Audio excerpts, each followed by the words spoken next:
오늘은 마태복음 13장 44절부터 52절까지 말씀으로 광야에서 하나님 말씀 53번째로 천국의 세 가지 비유를 제목으로 말씀을 나누겠습니다.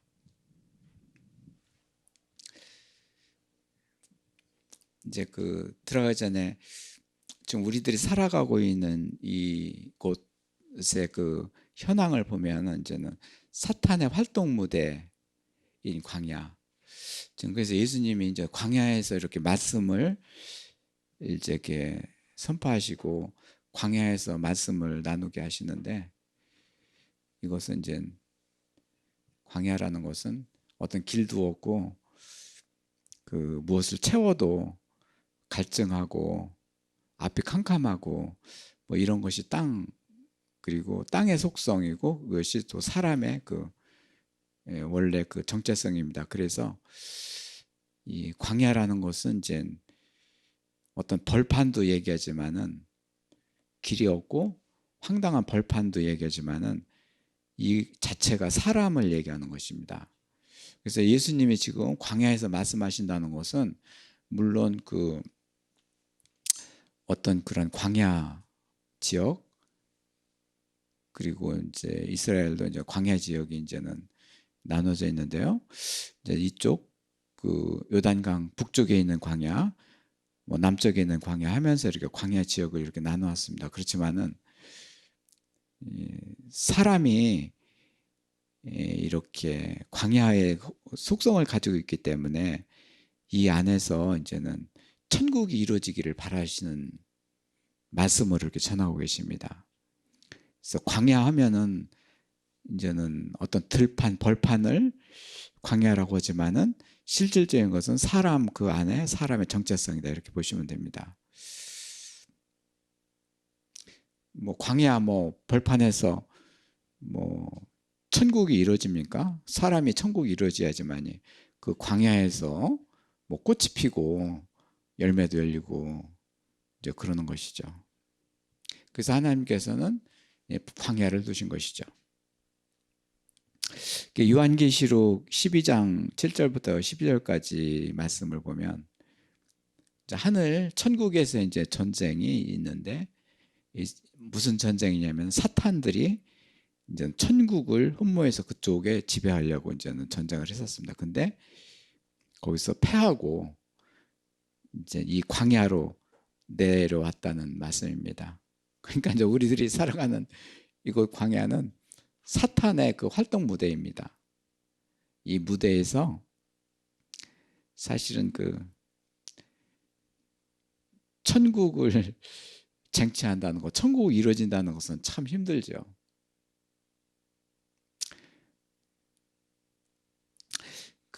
오늘 말씀해 보면 하늘에서 전쟁이 있으니 미가엘과 그의 사자들, 사단의 왕초죠, 미가엘. 그리고 용과 더불어 싸울세, 이제는 용과 그의 사자도 싸우나.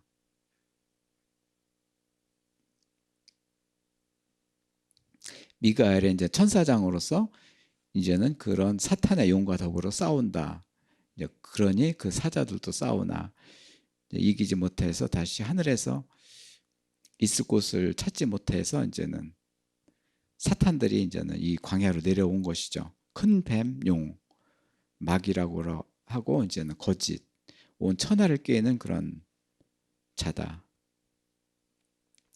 그의 왕초가 내려오니까 그의 사자들, 일꾼들도 이제는 내려왔다. 또 이게 사탄이 눈에 보이지 않는 영적인 존재이기 때문에, 하나님이 또 이렇게 영이신이기 때문에 하나님의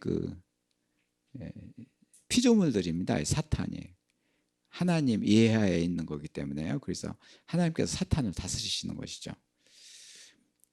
사람 위에 사탄이 있기 때문에, 위치하고 있기 때문에 사람이 사탄을 다스리질 못해요. 이제 사탄한테 영향권으로 사탄의 다스림을 받는 것이죠. 그래서 우리가 거기서 벗어나기 위해서는 하나님한테 구하고 하나님 말씀으로 하나님께서 사탄을 제어하고 이제는 다스려 달라고 이렇게 하는 것이 기도입니다. 그런 관계를 두신 것이죠. 그래서 그의 능력이 권세가 나타났으니 이것은 이제 우리 예수 그리스도의 권세가 나타났으니 우리 형제들을 참소하고 그러니까 믿는 자들을 못 살게 굴고 핍박하고 뭐 밤낮 참소하고 지금도 계속되고 있고 이미 천국에 간 자들도 그렇게 했었고요. 그래서 그런 일을 받았었고 그렇지만 이제는 그 어린 양의 피와 그의 증언하는 말씀으로서 그리스도를 증언하는 말씀으로 그 모든 것들을 이겼다, 승리했다. 이제 죽기까지 그를 이제는 증거를 하라. 이제 그 말씀입니다. 그래서 이제는 우리가 광야에서 이제 악의 세력인 사탄 그들과 같이 이제 살아가고 있지만 이제는 하나님께서 이렇게 승리하는 길을 열어주시고 그 길로 가게 하신 것이죠. 그래서 우리를 이렇게 살아가게 하시는 것이죠.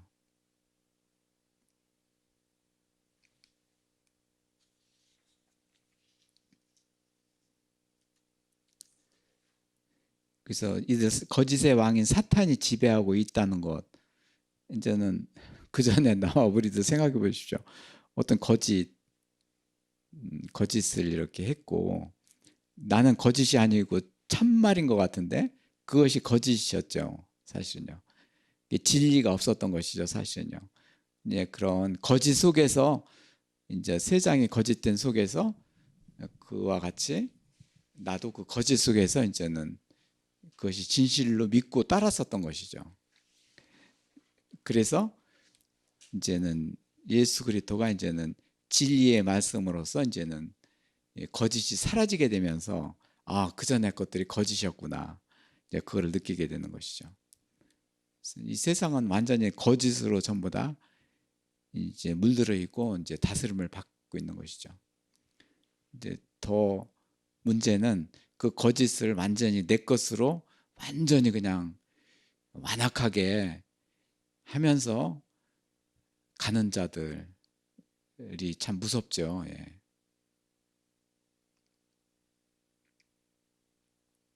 완악한 자들을 그리고 되지 말라 이렇게 하시는 히브리서 말씀들이 전부 다 그렇습니다. 분명히 하나님 보시기에는 거짓인데 자기는 그것이 거짓이 아니고 진실로 하는 거죠. 예. 무서운 거죠. 예. 무서운 것입니다. 그래서 예수님도 이들한테 죽임을 당한 것이죠. 그러면서 예수님한테 막판에 빌라도가 그런 거예요. 진리가 뭐냐? 그 질문을 했었던 것이죠.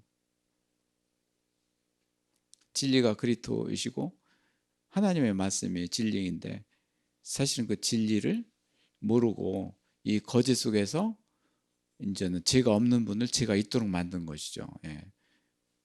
이제 그것은 이제 빌라도뿐만 아니라 우리 나와 그 전에 그 일상생활이 그랬었다는 것이죠.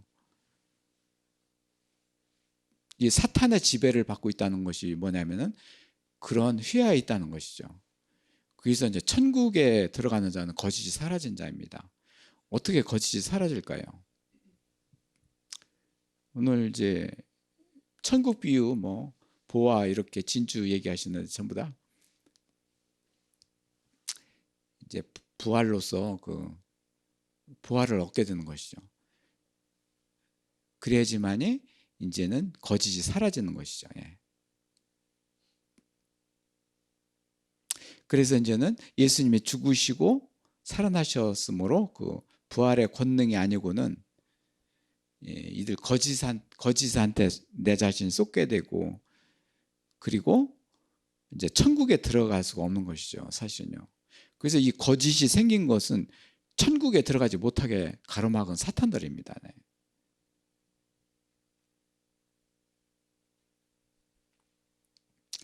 그래서 결국에는 예수님이 이제는 죽음에서 살아나신 그 부활로 인해서 이 거짓이 사라진 그 선이 사람한테 들어오게 된 것이죠. 예. 천국이 오늘 천국비에 대한 말씀인데 천국이 그 영에서 기쁨으로 시작돼 가지고 이제 그 다음에 마음도 편안해져야 되고 평안해져야 되고 이제 몸도 이제는 이제 생명으로 들어온 것을 느껴야 되고 이렇게 되는 그 과정이 필요하고 그런 과정을 밟게 하시는데요. 이 나름대로 큰 싸움을 하는 것이죠. 악의 세력들과 큰 싸움을 하는 것이죠. 그냥 천국이 쟁취되는 것이 그냥 얻는 것이 아니라 결국 이들과 싸움판에서 이기는 그 승리의 싸움을 해야지만 천국이 들어오는 것이죠. 예수님이 그 천국의 길을 이뤄 놓으시고 그 길을 따라서 싸우는 것이죠. 그래서 에베소서에는 혈과 육의 싸움이 아니고 영의 전쟁이라고 했습니다. 천국을 쟁취하는 것은 이전에 나의 거짓에서 싸워서 진리로 승리하게 하시고 그래서 그 말씀을 의지하게 되고 그러면서 이제 야금야금 천국의 길을 들어가게 되는 것이죠. 그래서 하나님 아버지께서는 그의 자녀를 온전하라. 예수님도 이제는 이 세상을 속에 너도 하늘에 계신 너희 아버지처럼 너희도 온전하라. 그래서 영과 혼과 몸이 모두 다 온전하게 돼야지만이 악의 세력들로부터 이제는 다스림을 받지 않고 이제 불완전한 것이 이제 사라지게 되는 것이죠. 그래서 하나님만이 오직 온전하신데 그같이 하라는 것이죠. 그것이 예수님이 이 땅에 오셔서 천국을 이루시는 길이었습니다. 종착지는 이 땅에서 종착지는 온전함입니다. 온전함. 하나님만이 온전하신데 우리는 불완전. 그렇지만 하나님께서 온전함으로 이끌어 가시는 것이죠. 계속 온전함으로 이끌어 가시는 것이죠. 그리고 이 온전함은 나나 그 사람의 목적이 아닙니다. 하나님이 목적입니다. 하나님이 사람의 자녀에 대해서 하나님 아버지가 하시는 목적입니다. 그리고 온전을 뭐 어떤 세상에서 이룰 수도 없고 어떤 노력을 해서 배워서 되는 것도 아니고 그렇기 때문에 사람이 그 자체가 온전함을 이루는 목적이 될 수가 없었던 것이죠. 뭐를 알아야 목적을 세우고 그러는 것이죠. 모르는 것이죠. 근데 하나님이 자녀에 대해서 이 불완전하네, 제가 우상으로 불완전해, 이를 온전하게 해야 되겠네. 그렇게 해서 온전하게 만드시기 위해서 온전하신 예수님을 보내서 제물로 해서 예수님과 같이 연합해서 온전하게 하시는 것이죠. 그렇게 되면 아버지 집으로 들어가게 되는 것이죠. 온전하게 되는 과정에서 아버지한테로 들어가게 되고 아버지 아들을 모시게 되고 그렇게 되는 것이죠. 천국의 그 비밀 드러내는 것이 온전함입니다. 영과 혼 몸이 오직 온전하게 되는 거. 그래서 그 안에는 거짓도 없고 우상 같은 것도 사라지기 때문에 이제 고통도 사라지고 그래서 기쁨을 갖게 되고 평안해지게 되고 그렇게 되는 것이죠. 그거를 이 땅에서 하라는 것이죠. 네. 이제 오늘 천국 비유에 대한 말씀을 오늘 또 하고 계신데 이렇게 온전함과 같이 연결이 됩니다. 이제 보전 예배, 보전하시는 거죠. 예배를 드리는 것이 하나님께서 나를 보전해 주시옵소서. 그리고 하나님을 내가 모셨으니 하나님을 내 몸에서 보전해 주시옵소서. 그러면서 보전 예배가 드려지고 그 예를 보겠습니다. 그리고 오늘 천국 비유는 이제 통치하는 예배입니다. 이제 두 가지 대비를 하겠습니다. 우선 보존 예배를 보면은 우리가 잘 아는 데살로니가 전서 5장에 항상 기뻐하라, 쉬지 말고 기도하라, 범사에 감사하라. 이것이 그리스도 예수 안에서 너희를 행하신 하나님의 뜻이니 성령은 소멸하지 말고 예언을 멸시하지 말고 범사에 헤아려 좋은 것을 취하고 악은 어떤 모양이라도 버려라. 평강의 하나님이 친히 너희를 온전히 거룩하게 하시고 또 너희 온 영과 혼과 몸, 사람 몸 전체죠. 우리 주 예수 그리스도께서 강림하실 때까지 흠없게 보존되기를 원하노라. 이제는 영과 혼과 몸을 온전하게 돼서 이 땅에서 너를 보존하기 위하다. 잘 보호하기 위한 것이다. 이게 예배의 목적입니다. 그러면서 항상 기뻐해요. 천국, 기쁨의 천국을 맛본 사람이죠. 기뻐하고, 그러니까 감사하고, 기도하게 되고, 다른 사람을 위해서 기도하게 되고, 이것이 하나님 아버지의 뜻이니 사람의 뜻이 아닌 것이죠. 아까도 얘기 드렸지만은 천국의 기쁨을 우리가 모르기 때문에 그거를 천국을 대충 얘기는 할 수 있지만은 실질적인 천국을 바랄 수가 없어요. 그 맛을 모르기 때문에. 그래서 이제는 천국이 이렇게 기쁨으로 이렇게 됐으니 잘 감사합니다. 저를 보존해 주시옵소서. 나에 대한 보존도 되지만은 우리 가족 그리고 친지 이웃들이 있습니다. 그를 보존하게 기도를 하는 것이죠.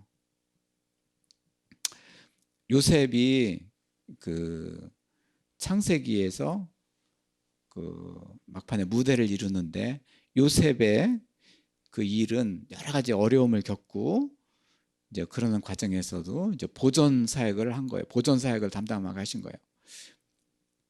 그 애굽에 사는 70 그 야곱 아버지 그 형제 자매들 굶어 죽을 때 또 이렇게 애굽 땅으로 오게 해서 고센 땅에서 잘 살게 하시고, 그리고 이집트 그 나라가 굶어 죽을 때 흉년으로 굶어 죽을 때 7년 동안에 먹을 것을 예비하게 하시고 그 나라를 보존하게 하시고, 이웃 나라에 그런 모범이 되고, 그래서 요셉 한 사람으로 하여금 그 가족들을 보존하고 그리고 그 나라를 보존한 거예요. 그리고 그 야곱 가족 70 가족들이 또 이제 12지파가 돼서 이스라엘이란 이름으로 이제는 가나안 땅에 들어가서 천국을 차지하게 하는 그 장을 펼치게 된 것이죠. 천국을 이루기 위해서 그 가족을 보존한 거예요. 하나님께서는 이 땅에 자녀들을 보존하시기를 원하시는 것이죠. 그러니까 왜 보존이냐? 예수 그리스도께서 다시 오실 때까지 보존하시는 것이죠. 그 길이 예수님 언제 오실지 모르는 거예요. 뭐 내일 오실지 모레 오실지 아니면 1년 후에 아니면 100년 후에 1000년 후에 오실지 그것은 아버지 하나님만이 아신다고 그랬습니다. 우리가 할 수 있는 것은 이렇게 온전하게 보존하는 일이에요. 그럼 이 보존하기 이전에 창조예요. 그리스도 형상으로 창조하고 그래야 기쁨이 있고 평안이 있고, 그래서 그런 예배가 이제는 창조와 보존과 통치 예배가 되는 것이죠. 그렇게 그 천국이 들어온 자는 이렇게 해서 보존해 주시옵소서. 그리고 우리 형제 자매가 지금 현재 천국을 몰라서 엉뚱한 세상 일만 팔려 있는데 이 세상에서 보존하시면서 그렇게 이루어지기를 원합니다. 사실 보존 예배가 성경에서 꽃을 피웁니다. 꽃이 보존 예배예요.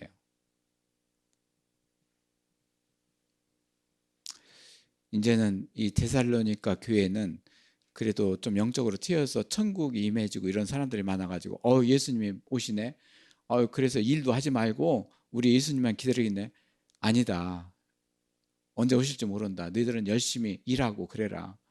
그러면서 타이른 것이 이 교회입니다. 사실요. 오늘 천국뷰에 대한 말씀이 이제 보화와 진주 뭐 이렇게 나오는데 결론적으로 알맹이만 사지 말라는 것이죠. 이제 진주가 있는 그 밭 전체를 사라. 이제 농사를 접으라는 거죠. 보화 농사를 접어라. 이제 그것이 오늘 우리한테 주는 교훈입니다.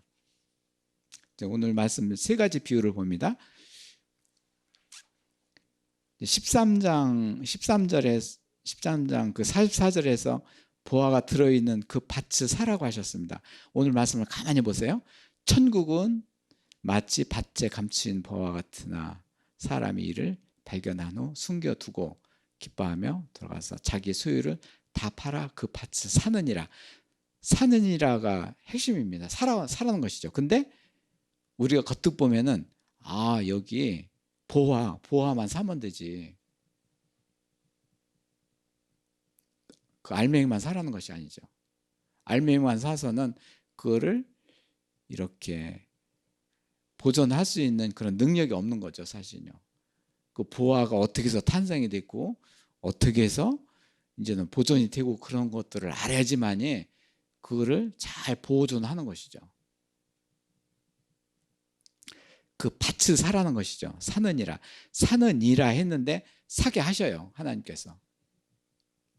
근데 하나님 말씀이 정말 귀하다는 것은 뭐냐면은 사느니라, 그 천국을 소유한 그 자한테 모든 행동 권한을 다 주신 거예요.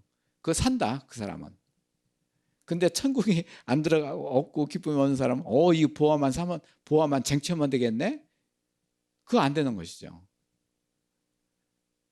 밭을 사가지고 비도 맞아보고 이제는 벌레도 잡아보고 열매도 맺는 것 보고,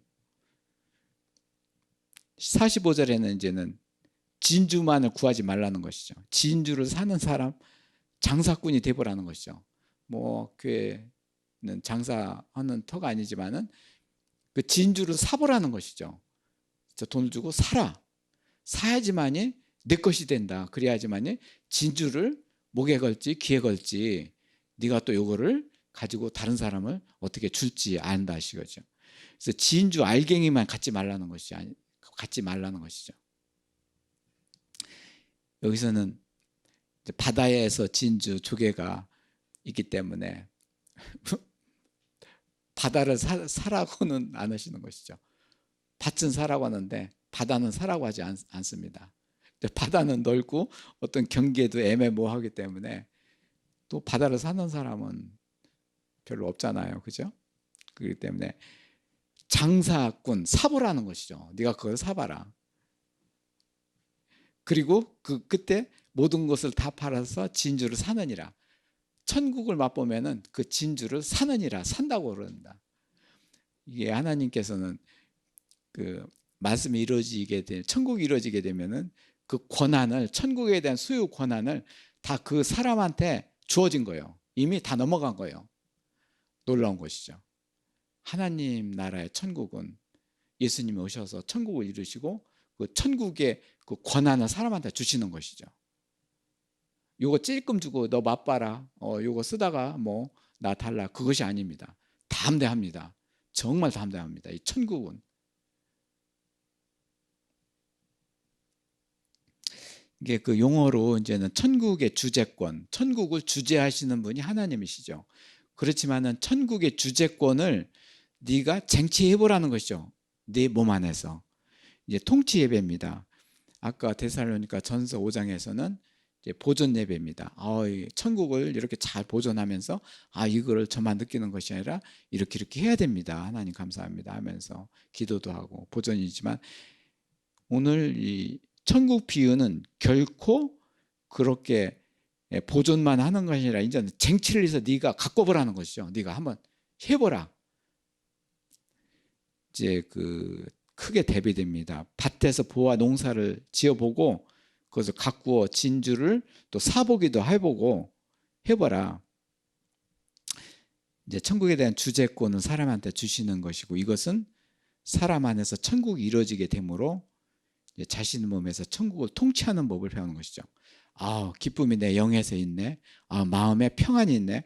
그러면 이거를 내가 근심이 오고 막 그냥 여러 가지 세상 염려를 하게 되면 이것이 잠잠해지고 어떻게 사라지는 것 같지? 아니야. 이거는 내가 이걸 쟁취했으니까, 얼마나 힘들게 쟁취한 거니까 기쁨을, 이게 하나님의 형상인데 이거를 잘 이렇게 다스리기 위해서, 그리고 다스림을 받기 위해서는 내가 뭐 이렇게 세상에 팔려 있으면 안 되지 하면서 다시 말씀을 보고 또 찬송도 해보고 그러는 것이죠.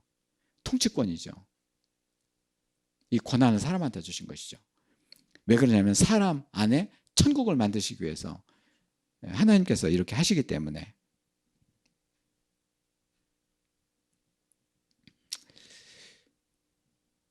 다스려보라는 것이죠. 권한을 주신 것이죠. 밭도 네가 다스려보고 진주 사업하는 그 장사건에서 다스려보라는 것이죠. 네.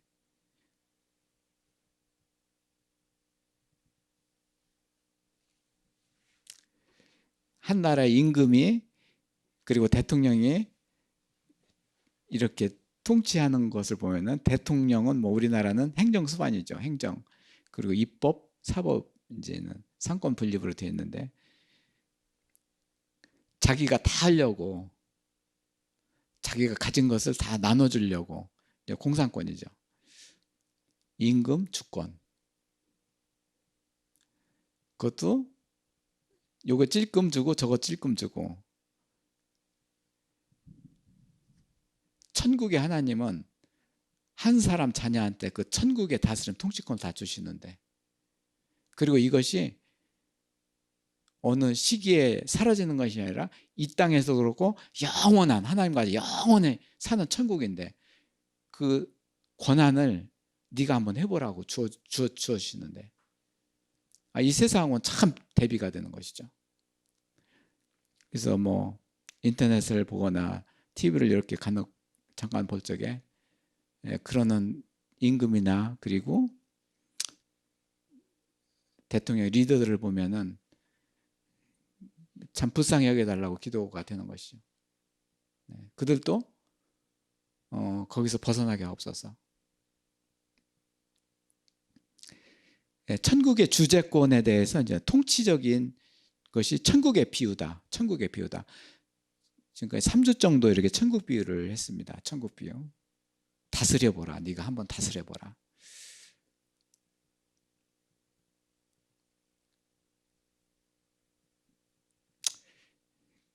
그리고 이 요천에 이제는 보전은 기도입니다. 정말 중보기도입니다. 정말 다른 사람들 이렇게 되기를 원합니다. 그 이전에는 이제는 하나님으로부터 나서 이제는 창조되는 것이고요. 그래서 이제 천지창조 안에서 이렇게 이제 천국을 창조하시는 그 하나님께서 그 창조 사역을 사람과 같이 하시는 것이죠. 자, 통치 예배를 보고 요 후에 나오는 말씀이 이제 47절 요 말씀인데요. 이제 심판 날 분별하라는 것이죠. 그물 나오는데 그물은 이제는 어떤 심판을 뜻합니다. 천국은 마치 47절에서 마치 바다에 치고 각종 물고기를 모은 그물과 같으니 그물에 가득하게 그물에 이제 고기가 가득한 것이죠. 물가로 끌어내서 그것을 앉아서 좋은 것은 그릇에 담고 못된 것은 이제 내버리고 악한 세대에 대한 그 분별력을 가지라고 이렇게 말씀하시는 건데, 그래서 이제는 49절에서는 이제는 바로 세상 끝날에 이런 일이 일어날 것이다. 이제 그물로 고기를 끌어올리는 그 일을 보여주시지만은 이제는 의인 중에 악인을 걸러낼 것이다 하면서 이제 악인들은 울며 이를 갈리라. 지옥에 대한 말씀인데요. 이제는 천국을 다스려보고 통치를 해보면서 심판날에 물고기를 잡아보라. 이제 그 물고기가 이제는 사실은 내 자신이 되는 것이죠. 이제 베드로가 물고기 그물을 던져 153마리를 건졌는데 이제 그 안에 고기 한 마리가 나를 생각하시면 될 것 같아요. 그래서 이제 좋은 그릇에 담겨지는 물고기가 돼보는 것이죠. 그래서 어느 날 공의로 심판하는 그날 주의 날에 예수님이 다시 오기 전에 공의에 심판하시는 날에 이렇게 이제 분별하리라. 그러니까 이거를 한번 보라. 심판의 날을 이렇게 분별해 보라는 거로 이제 천국 비유가 끝납니다. 그리고 이제는 마지막으로 이제는 이제 강조하신 것이 새 것과 옛 것 말씀하시는데 부활입니다. 부활. 이제 부활이 돼야지만이 새 것이고 부활이 안 되면 옛 것이라는 것이죠.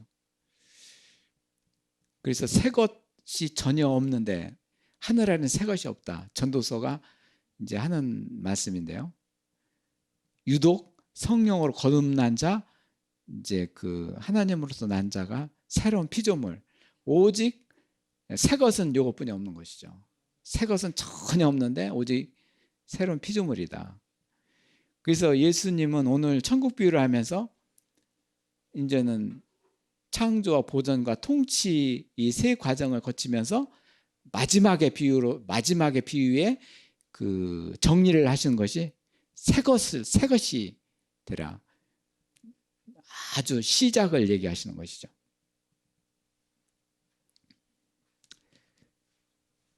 부활에 대한 말씀입니다. 부활되지 않고는 새 것이 없습니다. 그래서 옛 언약 모세가 그리고 출애굽할 적에 뭐 언약을 파기하고 그랬는데요. 그들이 이제는 그래도 예수님 다시 오실 적에 소망을 갖는 것은 예수님의 새 언약 부활을 이뤘기 때문에 다시 몸에 부활을 이루어서 생명으로 이렇게 될 그 소망을 갖게 되는 것이죠. 그리고 저희들 기도는 이제 전인적 부활이다. 영과 혼과 몸으로 된 사람, 전인격적이죠. 예수님이 그렇게 전인격적으로 부활하셨다.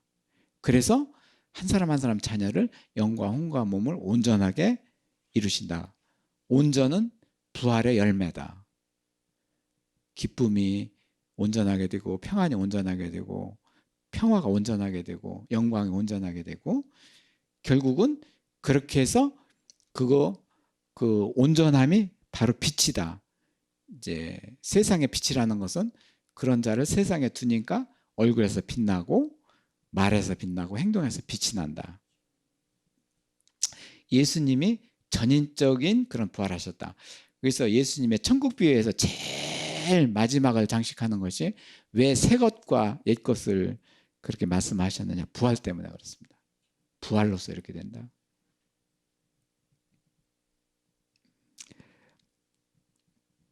천국을 이루어 주시는 것이 영에서는 영광, 마음에서는 평화, 몸에서는 충만. 예수님이 처음 오셨을 적에 지극히 높은 곳에서는 영광이요 하늘에서는 평화. 이제 그렇게 말씀하셨어요. 영에서는 아버지의 영광, 혼에서는 그 평화, 예수님의 평화. 그래서 예수님은 아버지의 영광을 그 몸으로 보존하기 위해서 성전으로 오신 거예요. 아버지의 영광을 가지고 평화로서 잘 감싸고 이 세상에 오신 거예요. 그래서 평화의 복음을 전할 적에 영광된 자녀를 만들고, 예수님이 지극히 높은 곳에서는 영광이요 하늘에는 평화요 땅에는 충만이라 이렇게 그 말씀이 처음에는 없어요. 그것은 자녀들한테 땅에 충만이 이루어지는 거예요. 우리가 영에서는 하나님의 영광, 혼에서는 예수님의 평화, 몸에서는 성령님으로 충만하게 되고, 그래서 그 몫을 자녀들한테 주신 거예요. 그래서 예수님은 성전으로 오셨고 또 이렇게 이루어지시는 것이죠. 그래서 왜 영광으로 오셨는지, 왜 평화의 그 광야에서 평화를 외치시는지, 그것은 우리 한 사람 한 사람을 이렇게 영광된 자녀로 평화로 만들려고, 그래서 온전하게 영과 혼과 몸을 온전하게 만들어 주시기 위해서 이 일을 하시는 것이죠. 근데 왜 온전이냐? 이 온전은 한 번 온전하게 된 자는 영원하다. 히브리서가 강조하는 것이 그 말씀입니다. 그래서 이 세상에서 끝이면은, 온전히 끝이면 이 세상에서 뭐 잘 먹고 잘 살죠. 그렇지만은 이 온전함이 천국을 이루고 완전한 하나님 나라가 이루어질 때도 온전으로 연결되기 때문에 이 세상에서 온전이 영원한 온전이다. 그래서 우리는 이 세상에 물들어서 살다가 온전하면은 좀 약간 그 배타적인 그런 생각이 들고, 왜 온전을 얘기하느냐. 저는 뭐 온전에 대해서 어떤 그 모임에 가서 얘기를 했는데요. 그 온전함을 왜 얘기하느냐고 그렇게 민망스럽게 어떤 사람이 얘기를 하더라고요. 온전한 그런 생활을 하고 있다는 거를 참 이렇게 느끼고 그랬는데, 정말 내가 완전하게 그 영원히 살고 있는가. 네, 그래서 그 질타를 받고 나서 나중에 생각을 해봤어요. 근데 좀 시간이 흐른 뒤에 거의 최근 무렵에 이제는 정말 영원히 산다는 것이 이제 실감이 나네. 그때는 그 사람한테 그 얘기를 들을 만도 했었네. 난 그렇게 생각한 거예요. 하나님은 아버지는 아들을 보내서 영원한 천국의 아들을 보내서 온전한 제물이 되게 해서 이렇게 우리들 창조 보존과 이 통치 예배를 드리게 하시고 천국 비유를 하고 하시는데 온전히 함께 해서 영원히 살게 하시는 거거든요. 그 영원이라는 것이 몸에 와닿고 실질적인 행동을 그렇게 한다는 것을 행동을 한다는 게 그게 쉬운 일이 아니에요. 전 그래서 최근에는 그냥 백지에다가 이제는 지금 내 나이 적어놓고 지금까지 살아온 것도 더듬어 보고 그렇지 지금에서도 온전이라는 것은 온전히 영원히 산다는 것은 뭐 천국이 완전히 완성될 때지. 그렇지. 그러면서 맨날 며칠 그렇게 좀 지내봤어요. 그랬더니 마음이 편해지는 거예요. 후련해지고 그래서 쉼을 얻는 거예요. 쉼을 얻는 거예요. 그전에는 뭐를 하지 않으면 불안하고 꼭 해야 됐고 이랬었는데 굉장히 그냥 평안해지고 편해지는 거예요. 그래서 내가 너를 쉬게 하리라 이렇게 말씀하셨는데 이제는 그 영혼에 대한 그런 생활을 하게 하시면서 지금 막 그냥 뭐를 해야 되고 막 그런 아주 약간의 그 나의 욕심적인 그런 생활에서 점차 벗어나게 되는 것 같아요.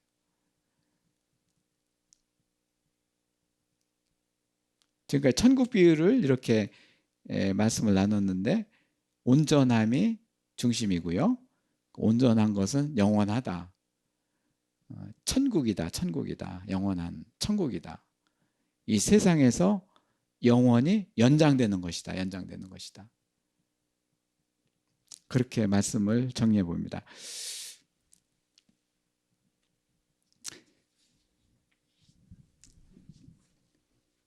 기도 제목을 봅니다. 이제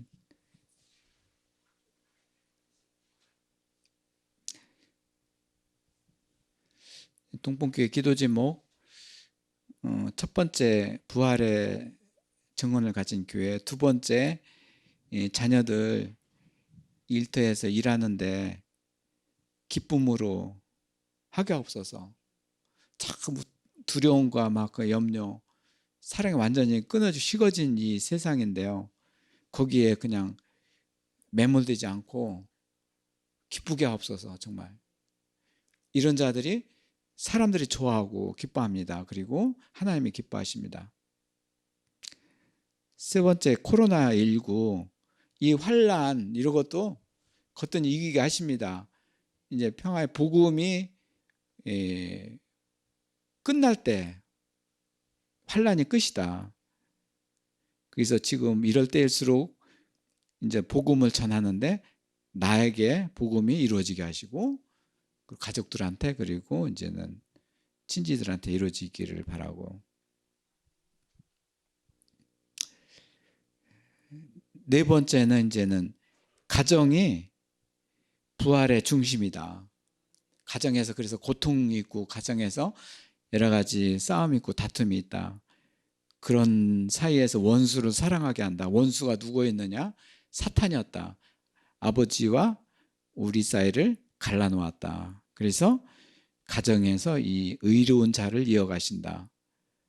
그 중에 아까 얘기했던 요셉의 예는 그 가정에서 형제들한테 팔려나갔지만은 그 가족을 보존하는 사역을 했다. 그 형제들이 나중에는 요셉을 보고 얼굴을 못 들었지만 요셉은 그 형들한테 모든 것 하나님께서 다 용서하시고 나를 이렇게 하신 것이 당신들의 뜻이 아니고 하나님의 뜻이다. 당신들을 보존하기 위해서 나를 이렇게 했습니다 하면서 그 구원의 그 과정을 그 몸으로 받는 것을 볼 때는 정말 감동스러운 감동이죠. 하나님께서 나를 이렇게 하셨다. 그때는 모르고 막연하고 그냥 구렁텅이에 빠지고 뭐 그냥 이렇게 했는데 옥에 갇히고 그랬는데 지금 볼 적에는 하나님의 다 계획이다. 특히 이제 요 세 명, 혜원이, 정준이, 요 세 명은 이 암울한 이 세상에서 하나님의 이 보존 사역을 하는 굳건한 하나님 아들 딸로서 버틴기자. 그리고 그 힘을 주셨고 그 길을 열어 주셨다. 예. 오늘 천국 비유를 마치면서 빛나는 것은 보전이다.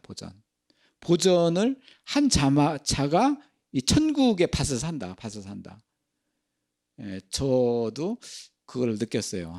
그 전에 이제 신정에 사모 있을 적에 뭐 여기저기 왔다 갔다 하고, 나 운전하면서 신정에 사모 기도하고, 아픈 사람 기도하고, 그냥 죽어가는 사람 보고 막 이렇게 그런 것들이 너무나 감동 깊게 전해지는데, 야, 이자가 정말 보존 사역을 그렇게 했네. 나는 따라다녔네. 이걸 봤네. 내가 그를 보고 내가 이게 천국을 이렇게 가지게 된 동기가 바로 죽어가는 사람을 봐야 되거든요. 천국을 쟁취하는 보존 사역. 그래서 이제는 오늘 기도를 드립니다.